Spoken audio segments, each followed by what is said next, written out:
वैसे तो पूरे ठंड के मौसम में ही सैलानी पिकनिक स्पॉट पर जाया करते हैं, लेकिन 25 दिसंबर यानी क्रिसमस हो या नया साल, उस दिन लोग और भी ज्यादा संख्या में पिकनिक स्पॉट जाया करते हैं। आज क्रिसमस के दिन आसनसोल के प्रख्यात पिकनिक स्पॉट माइथन पर लोगों की काफी भीड़ देखी गई।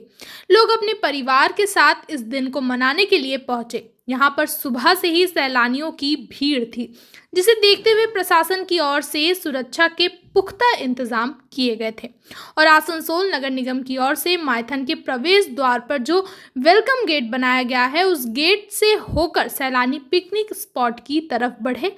और जब हमने कुछ सैलानियों से बात की तो उन्होंने कहा कि यहाँ पर आकर उन्हें बहुत अच्छा लग रहा है और यहाँ पर सुविधाएं पहले से काफ़ी बेहतर हो गई है, जिससे कि उन्हें पिकनिक मनाने में और मज़ा आ रहा है। বাদামতলা গড়িয়া। এই বিষয় প্রথম না, এটা দ্বিতীয়বার। কেমন লাগছে? খুব সুন্দর জায়গা, খুবই ভালো লাগছে।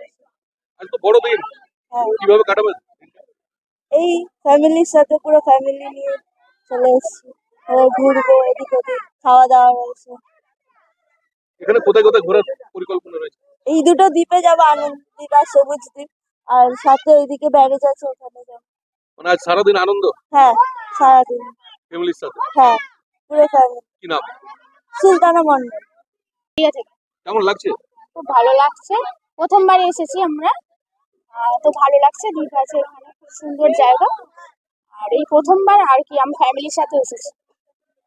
আপনারা তো এখন তো নৌকায় চাপছেন, কেমন আনন্দ লাগছে? খুব ভালো লাগছে, ছোট ভাই বোনরা এসছে, সবাই এসছে, বাড়ির মা পিসিমণি সবাই এসছে, খুব ভালো লাগছে। কোথায় কোথায় ঘুরবেন? আমরা এখানে কোথায় আছে, কোথায় এই যে দ্বীপ, তারপর আবার কোথায় কয়লা খনি আছে, সব আমরা যাওয়ার প্ল্যানিং আছে। এই প্রথম এখন আর কি খাওয়া দাওয়া করেই বেরোলাম। কি নাম? আমার নাম রোকসানা হালদার।